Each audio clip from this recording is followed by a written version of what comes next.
Assalamualaikum warahmatullahi wabarakatuh. Kembali lagi dengan saya Dini Agustiani. Kali ini kita akan kembali di channel Patriotik bersama kami di episode ketiga Patriotik. Baik, podcast episode ketiga ini kita akan membahas tentang mendalami bahasa dunia, yaitu pendidikan bahasa Inggris di Universitas Batanghari. Kali ini saya bersama Bapak Dr. Suyadi SPD MA dari Pendidikan Bahasa Inggris. Apa kabar Pak? Alhamdulillah sehat. Dia sehat juga? Sehat. Sebelumnya boleh dong kenalin dirinya dulu Pak. Oke, boleh. Terima kasih. Sebelumnya saya mengucapkan terima kasih kepada Suara Patriotik Universitas Batanghari Jambi atas kreativitas yang ditekuninya ini. Saya diundang pada hari ini merupakan satu kebahagiaan sebagai Kaprodi Pendidikan Bahasa Inggris Universitas FKIP Universitas Batanghari Jambi, diundang di sini untuk menyampaikan visi misi serta tujuan serta program-program lainnya di pendidikan bahasa Inggris. Nama saya ini lengkap dengan gelarnya ini ya, Dr. Suyadi SPDMA. Dan saya perlu jabarkan sedikit ini untuk meyakinkan bahwa gelar-gelar saya ini bukan honoris causa. Jadi saya SPD ini saya dapatkan dari menyelesaikan pendidikan di Universitas Jambi pada FKIP Prodi Pendidikan Bahasa Inggris Unja beberapa tahun yang lalu. Saya yakin ini belum lahir. Kemudian S2 saya di University of Pune, India, mendapatkan beasiswa dari ICCR. Itu S3-nya ya Pak? S2-nya. S2-nya. Ya. S2-nya MA saya itu dapat dari University of Pune, India. Dapat beasiswa dari pemerintah India. Jadi selama 2 tahun saya di sana, 2004 saya berangkat, 2006 saya kembali mendapat gelar Master of Arts. Jadi master daripada sastra Inggris, beasiswa full. Kemudian doktor saya dapatkan dari Universitas Negeri Padang. Dimulai tahun 2012, selesai tahun 2015 dan diwisuda tahun 2016. Juga mendapat beasiswa dari pemerintahan kita sendiri, yaitu BPPS pada waktu itu namanya. Jadi alhamdulillah atas nama Unbari saya juga mendapatkan beasiswa di UNP untuk menyelesaikan program doktor saya pendidikan bahasa Inggris Universitas Negeri Padang. Jadi alhamdulillah, sebagaimana kita harus ketahui bahwa dosen itu harus linear, S1, S2, S3-nya harus linear. Karena saya S1 pendidikan bahasa Inggris, kedua sastra Inggris, ketiga pendidikan bahasa Inggris lagi. Jadi fokus di pendidikan bahasa Inggris, alhamdulillah. Jadi kita tidak zigzag lagi, karena memang harus dosen itu harus ilmunya harus linear. Sampai situ dulu, ada mau tanya lagi? Kalau boleh tahu sudah berapa lama Bapak ngajar di Unbari dan kok bisa ngajar di Unbari awal mulanya? Oke, mengenai sejarah saya mengajar di Unbari ini, tapi sebelum saya mengajar di sini, saya mulai mengajar itu di Universitas di Akademi Bahasa Asing Nurdin Hamzah.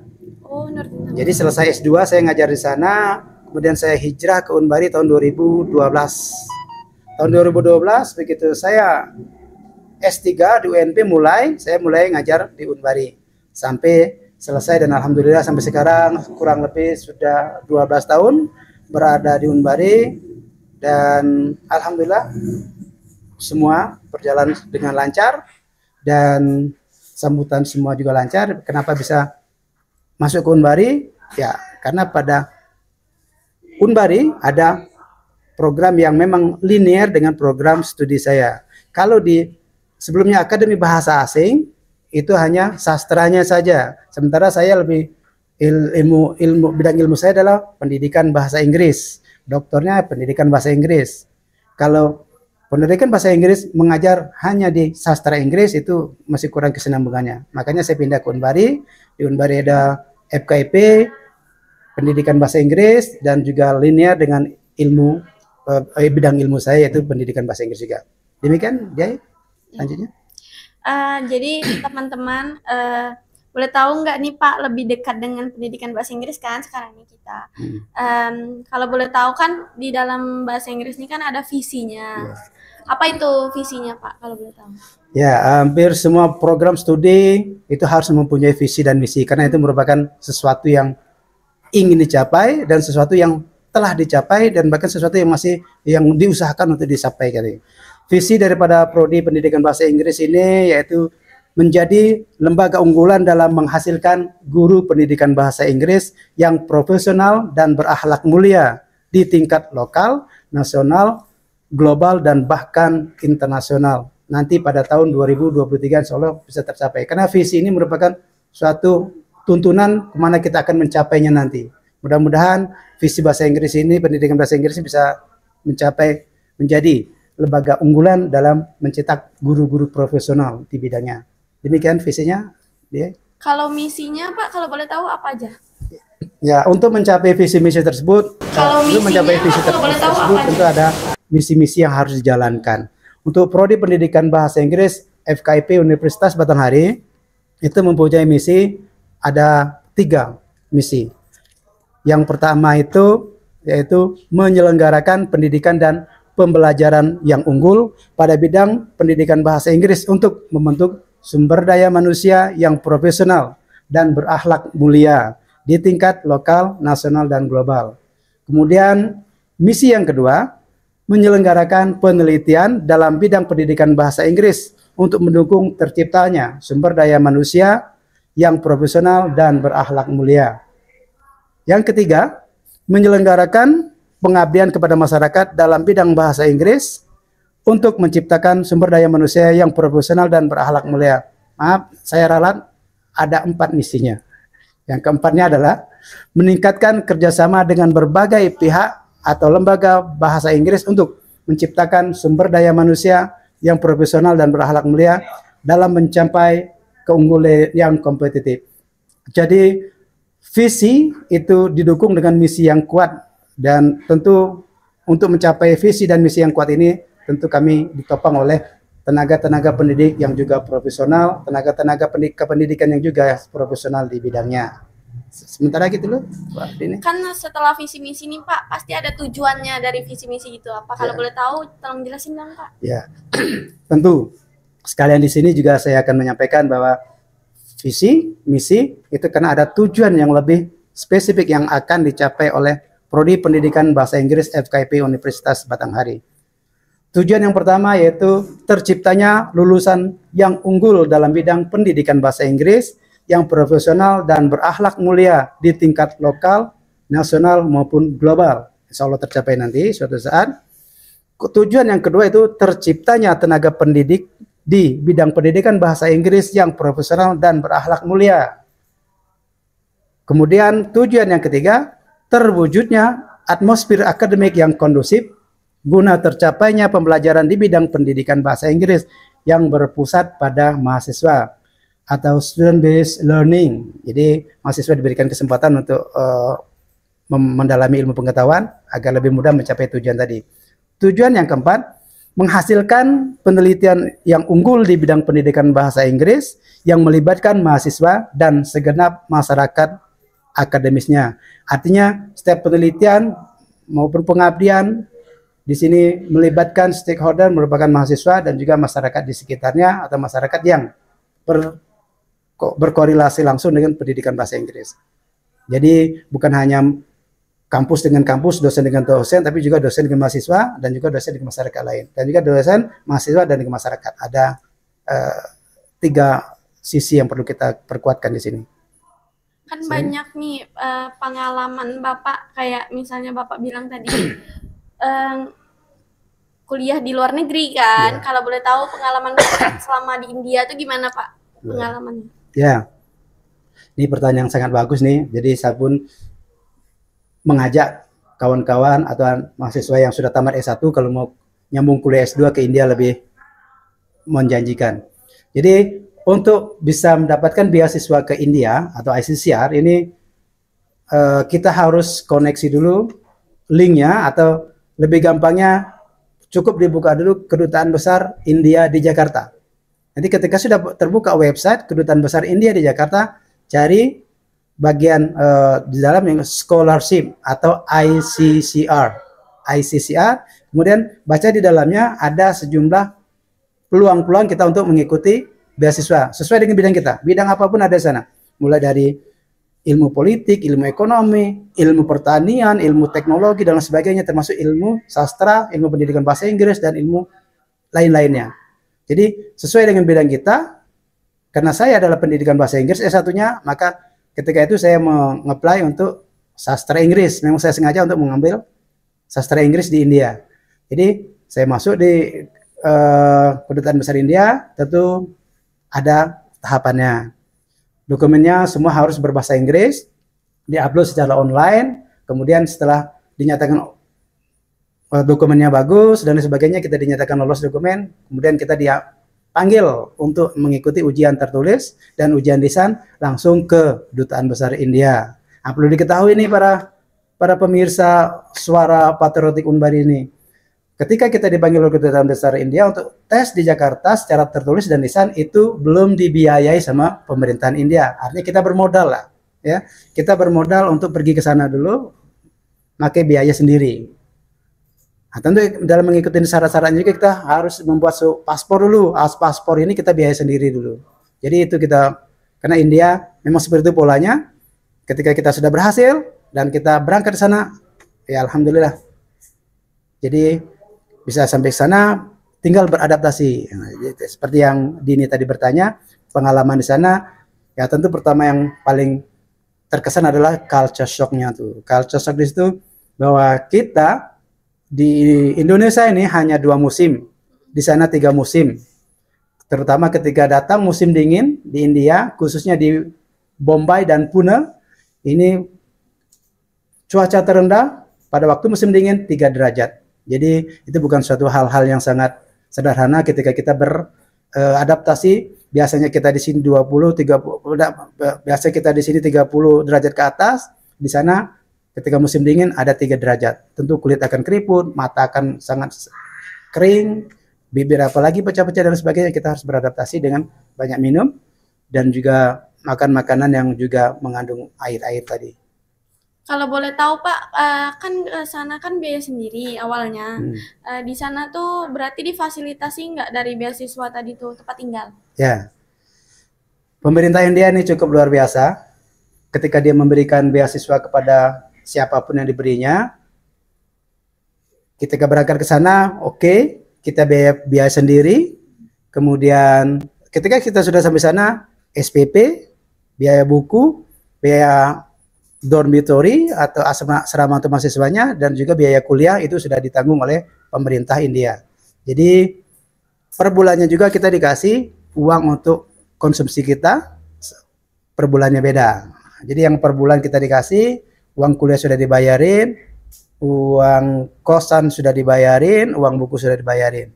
Oh, berarti bukan tinggal kayak asrama gitu ya Pak Ya, ya? di asrama juga. Di asrama. Nah, cuman di asrama kan berbayar. Oh. Di asrama tetap berbayar. Cuman kita tidak bayar lagi, orang sana sudah bayar. Kan ada tuh.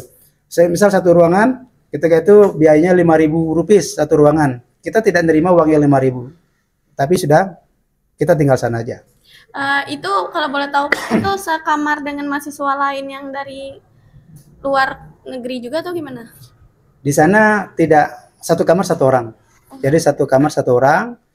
Jadi yang perlu diketahui bahwa beasiswa yang dari pemerintah India ini bukan cuma dari Indonesia. Ketika saya di sana ada yang dari Amerika. Kemudian dari Amerika ada, kemudian dari Rusia banyak, dari Uzbekistan banyak, dari Iran, dari Irak, dan dari Asia Tenggara. Kalau dari Asia Tenggara ini ada semua kecuali Singapura. Singapura yang tidak mengirimkan mahasiswa dapat beasiswa di sana. Berarti Bapak ketemu dong sama mahasiswa dari seluruh dunia di sana? Ketemu. Yang mengambil sastra Inggris dengan saya itu ada yang dari Iran, dari Irak, Uzbekistan, Tajikistan, Turkmenistan, termasuk satu dari yang ambil sastra Inggris dari Jerman ada satu.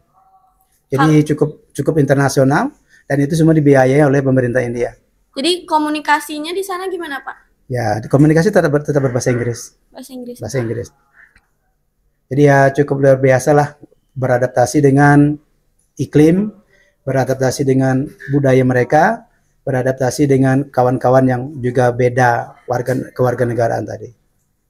Sebabnya banyak kan kayak misalnya kita beda negeri itu susah untuk komunikasi dengan orang sana tuh karena beda budaya kan. Dan Bapak mencoba untuk menyesuaikan itu gitu. Ya. Sebenarnya kita bukan menyesuaikan karena kita semua punya perbedaan masing-masing, Din. Tapi punya tujuan yang sama. Ya, tujuan yang sama. Jadi ketika kita bersama ya bersama saja, bukan berarti kita harus mirip seperti itu. Cuman ketika berkomunikasi apa yang akan kita lakukan sama-sama? Kita akan melakukan sebuah kerjasama di bidang budaya misalnya. Untuk diketahui itu dalam setiap 1 tahun sekali akademik pendidikannya ada Cultural Day. Jadi ada hari budaya, itu seluruh negara menampilkan tarian-tarian ataupun budaya-budaya masing-masing. Jadi kita hanya berfokus di menyatunya tadi. Bahasanya tetap bahasa Inggris dengan logat yang berbeda, accent yang berbeda, itu tidak ada masalah. Selama komunikasi kita dengan berbahasa Inggris tadi itu tetap nyambung. Tentu apalagi kalau kita bertemu dengan orang Thailand, orang Vietnam yang berbahasa Inggris, tentu logatnya akan berbeda. Tetapi dengan sendirinya kita bisa memahami. Itu logat masing-masing kita tidak pedulikan, termasuk logat India yang seperti itu kita tidak pedulikan. Yang penting maknanya kita tahu apa yang didiskusikan, apa yang disampaikan. Kita tidak diskriminatif mengenai accent dan lain sebagainya. Yang penting informasinya sampai di kita. Gitu. Kalau untuk jam kuliahnya sendiri bisa milih sendiri ya Pak di situ atau gimana? Atau ditentuin sama orang situ jam kuliahnya? Ya, sebenarnya kalau pola kuliah di India yang tempat saya itu di University of Pune itu mirip seperti kita. Artinya ada sebuah kurikulum. Ketika saya itu ada 5 mata kuliah yang di setiap semesternya ada 5 mata kuliah yang ditawarkan. Kita ambil 5 mata kuliah itu. Kita tidak bisa milih. 5-5-nya harus kita ambil. Nah, ketika 5-5-nya kita ambil, ya kita ambil kuliah sesuai dengan jadwal yang diberikan oleh kampus tersebut. Misalnya jam ini atau kuliah yang English Literature misalnya tentang specific author pagi jam 8, itu tetap jam 8. Mungkin nanti satu lagi mata kuliah yang lain lagi Indian Writing in English misalnya jam 4, jam 4. Jadi sesuai dengan jadwal yang ada. Seperti yang di kuliah kita di Unbari, jadwal kita jam 8 masuk jam 8, ternyata di hari yang sama satu lagi jam 3 masuk jam 3, seperti itu. Sama. Kalau boleh tahu selama Bapak ada di sana ada kesulitan nggak dalam kuliahnya? Kalau dalam kuliahnya itu tidak ada kesulitan, gampang-gampang saja. Cuman mungkin di bulan pertama lah, 1 bulan, 2 bulan pertama itu memang beradaptasi dengan logat bahasa Inggris India, memang perlu beradaptasi sedikit, tapi ternyata begitu sudah beradaptasi sama saja seperti orang kita, orang Indonesia berbahasa Inggris, sama saja. Cuman logat yang berbeda itu ya kita harap maklum lah, karena logat itu hanya bawaan daerah. Kalau orang mengatakan logat bahasa India seperti itu ya itu karena memang masih di India mereka. Kalau mereka sudah keluar sama seperti kita, bahasa Inggrisnya lancar juga, tidak menggunakan logat. Sama seperti orang Papua ngomong bahasa Indonesia, terbawa logat Papuanya. Orang Maluku atau orang Aceh ngomong bahasa Indonesia, terbawa logat Acehnya, terbawa logat Malukunya, terbawa logat Bataknya, bawa logat macam-macamnya. Itu biasa. Yang penting informasinya adalah bahasa Inggris. Di India gitu. Sama seperti Indonesia. Penting pakai bahasa Indonesia, mau logat Batak, mau Papua, mau logat Maluku, mau logat Bugis dan sebagainya, tidak jadi masalah. Jadi tidak, logat itu hanya perlu beradaptasi saja. Jadi tidak secara general tidak ada kesulitan dalam memahami mata kuliah dan beradaptasi dengan kawan-kawan di sana. Kan ngambilnya tuh S2 kan sana, untuk syaratnya pasti ada dong IPK dari S1-nya. Yeah. Kalau boleh tahu berapa yang dibutuhkan, Pak? Ketika itu saya mengajukan beasiswanya tahun 2003. Jadi 2003 itu masih cukup luar biasa gitu ya. Jadi pada waktu itu memang syaratkannya hanya 2,7 IPK-nya pada waktu itu. Tapi banyak yang mendaftar 3 ke atas. Tapi minimalnya 2,7 tertulis di sana. Tapi sekarang sudah 3 ke atas semua. Jadi dengan syarat minimal tadi itu bukan karena India memiliki suatu kepercayaan yang kuat dalam bidang pendidikan bahwa angka itu bukan merupakan segalanya. 2,7, 3,5 IPK-nya 4, sekian itu bukan masalahnya. Ketika IPK-nya tinggi, dites bagaimana? Banyak yang IPK-nya di atas 3,5, atau ketika pengumuman dia tidak lulus. Artinya IPK bukan merupakan suatu jaminan kita untuk mendapatkan segalanya untuk di dalam bidang pendidikan. Tapi minimal dengan ada IPK yang lumayan bagus, Minimal dari covernya orang sudah lihat, oh IPK-nya seperti itu. Tapi intinya belum tentu seperti itu. Karena IPK itu hanya bungkus. Nah, maka India walaupun dibikin 2,7 minimalnya, yang dipentingkan bukan minimal angka IPK-nya. Tapi ketika di tes tertulis, ketika tes lisan, itu lulus berangkat. Ketika itu 2,7 minimalnya. Kalau sekarang mungkin nanti bisa dicek minimal 3,0. Berarti beda-beda ya Pak ya. Kalau misalnya di sini kan IPK tuh sangat penting. Kalau di India mungkin nggak dilihat banget IPK tuh, karena orang tuh mungkin nggak mengutamakan itu nih gitu. Nah, karena kepintaran seseorang itu bukan dinilai dari sebuah IPK. Ya. Nah, sebenarnya gini, bukan cuma di India, di banyak negara pun ini cuma kita saja, Indonesia saja yang terlalu mengagung-agungkan IPK tadi, sehingganya semuanya harus diukur dengan IPK, sehingganya mahasiswa termasuk dosen dengan segala cara, yang penting mahasiswa IPK-nya bagus, yang penting mahasiswa dapat IPK-nya bagus, dengan segala cara diusahakan.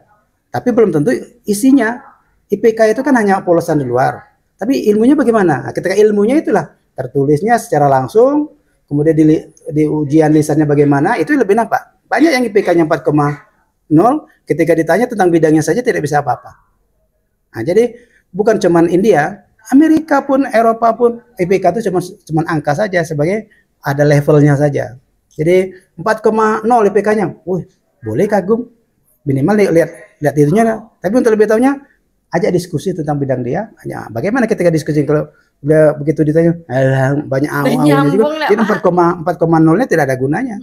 Nah, saya juga mungkin di sini menyarankan kepada kita semua, mungkin untuk orang-orang Indonesia, jadi kita terutama jangan di Universitas Batanghari. Untuk semuanya lah, bukan cuma sebenarnya yang IPK oriented ini bukan cuma Unbari, tapi Indonesia secara keseluruhan, sehingga terlalu banyak markup yang dilakukan, manipulasi yang dilakukan, sehingga hanya untuk mengejar IPK tinggi.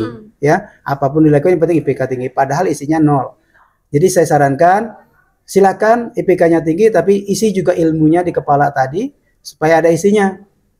Jangan nanti IPK-nya tinggi, ketika ditanya tentang ilmunya tidak bisa apa-apa juga, memalukan. Jadi konsentrasilah kepada ilmunya, pedelah kepada ilmunya, bukan hanya kepada IPK-nya. IPK-nya boleh jadi, oke, IPK itu taruhlah pada urutan nomor 3 atau nomor 4 lah. Tapi yang pertamanya ilmunya. Nah, kalau kamu mau coba-coba kawan-kawan kamu yang IPK-nya tinggi, ajaklah ngobrol. Kalau dia nggak nyambung, berarti itu ada. Lihat mata kuliah dia apa yang semua. Aja diskusi tentang mata kuliah itu. Nyambung enggak? Kalau udah nyambung berarti dia cuman nilai dia dapat rekayasa, atau nilai kasihan daripada dosennya, atau memang nilai yang memang dia sengaja minta daripada dosennya sebagai walau alam sawab, kita tidak tahu. Yang penting saya sarankan di sini utamakan ilmunya daripada angkanya. Biasanya kalau ilmunya sudah tinggi, angka itu akan nurut. Jangan kita balik. Ilmu itu kaki lah, penting angka. Tidak bisa gitu. Harus kita utamakan ilmunya dulu, baru insya Allah angka akan mengikuti. Jangan seperti sebagian besar sekarang kita lakukan ini, bukan cuma di Jambi aja, di seluruh Indonesia dia mengutamakan angka. Sama seperti orang-orang politisi internasional, politisi di nasional kita. Yang penting dapat ijazah, walaupun dia honoris causa, walaupun dia tidak bisa apa-apa, penting dapat ijazahnya. Bukan cuma ijazahnya, tapi yang penting ilmunya ada apa tidak ya. Gitu aja. Din ya? Iya.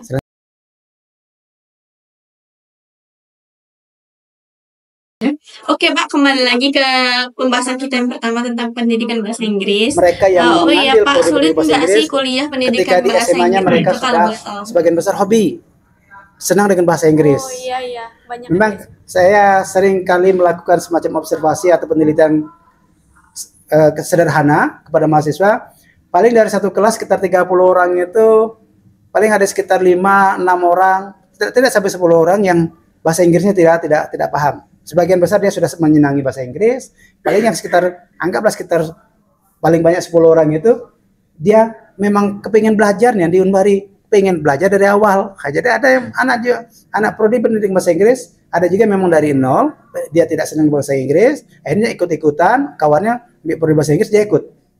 Ada yang seperti itu. Tapi sebagian besar yang masuk ke prodi bahasa Inggris mereka sudah menyenangi bahasa Inggris. Dan yakinlah, prodi pendidikan bahasa Inggris Unbari itu tidak, apakah awalnya mahasiswa itu tidak senang bahasa Inggris ataupun sekedar ikut-ikutan, tapi ketika masuk ke dalam bahasa Inggris, yakinlah mereka mulai mencintai bahasa Inggris karena pembelajarannya sangat menyenangkan.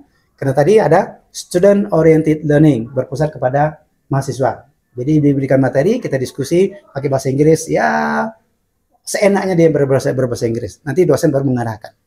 Kalau boleh tahu nih Pak, cara Bapak mengajar efektif biar siswa mengerti itu gimana? Kalau di dalam prodi FK bahasa Inggris nih. Ya.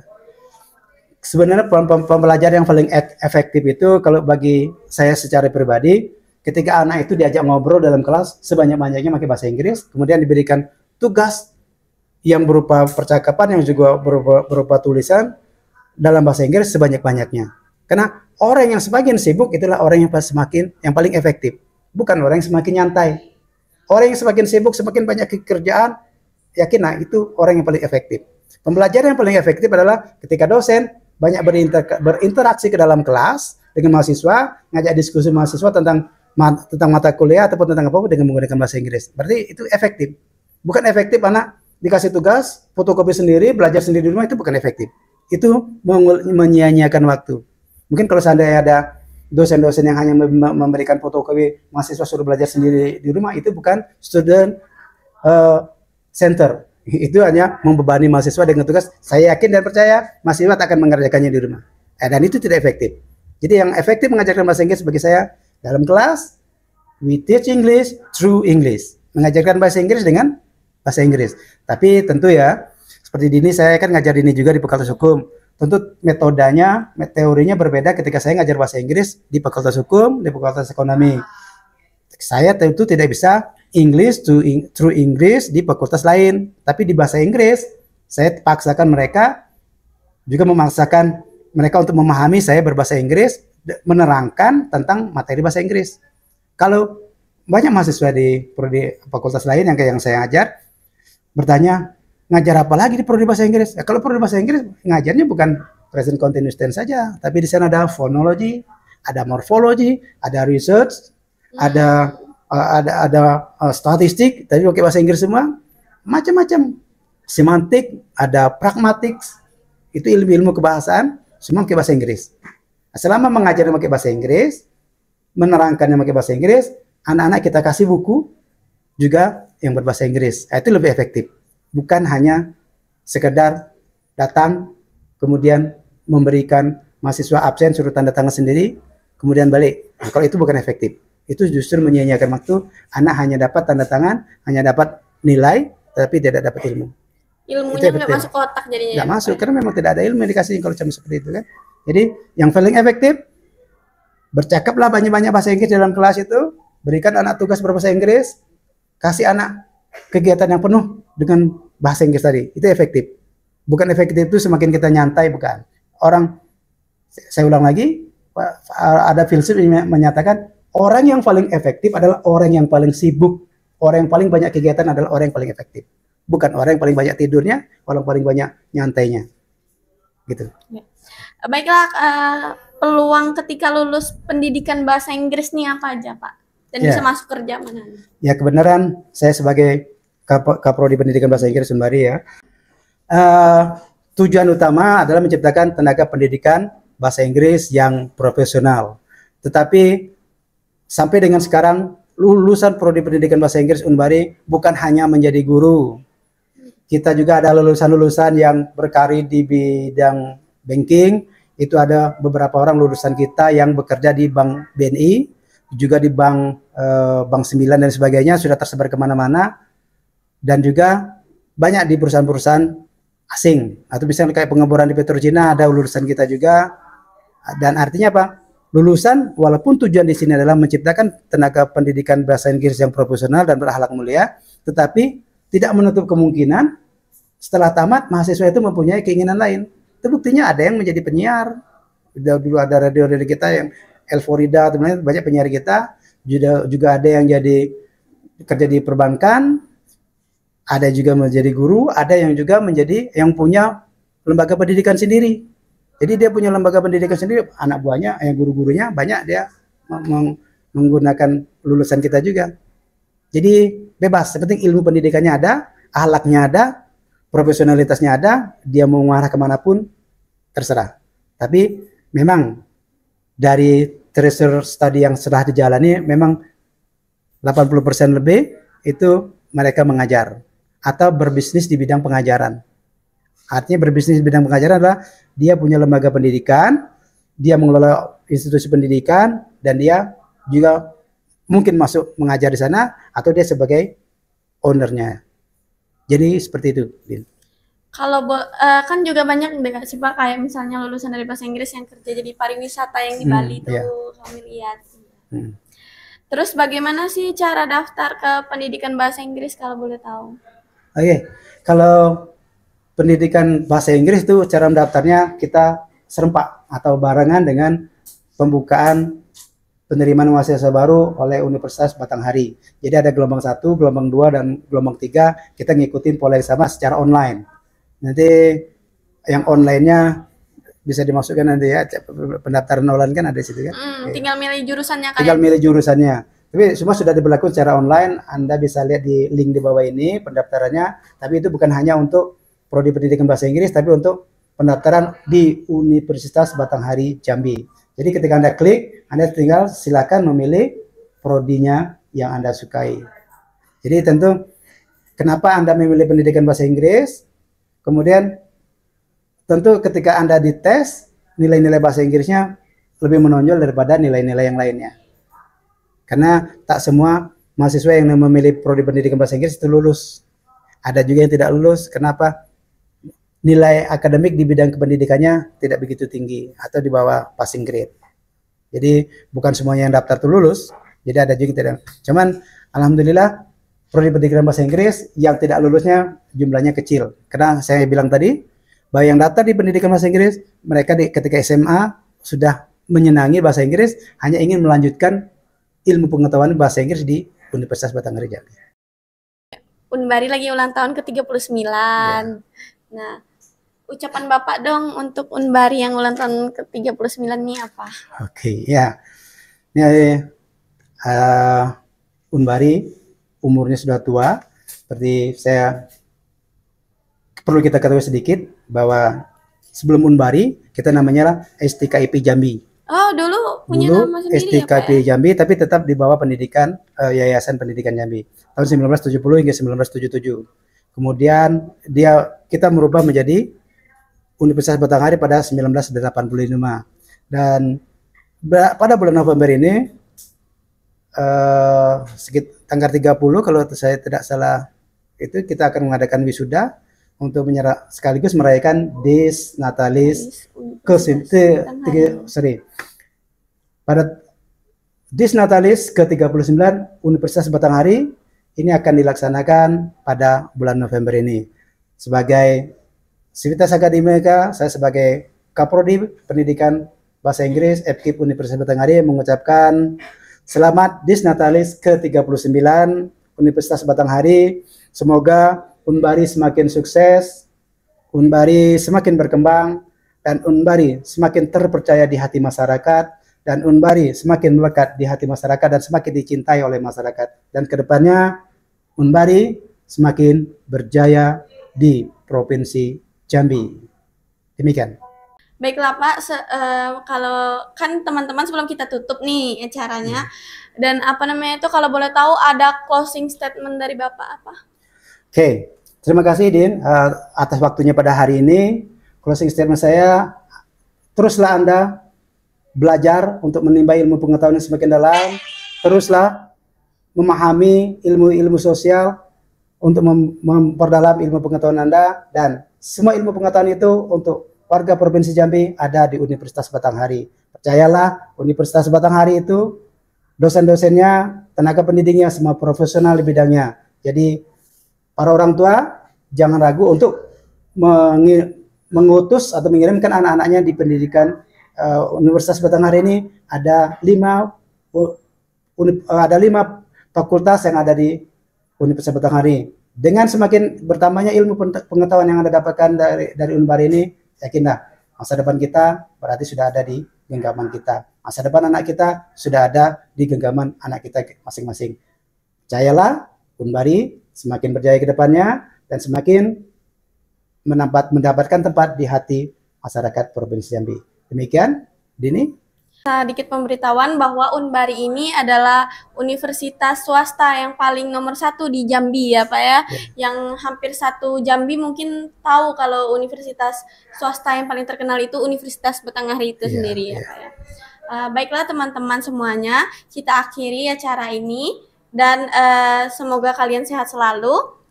Baiklah, next time kita ketemu lagi di podcast selanjutnya, yaitu podcast keempat. Dan terima kasih. Bye-bye.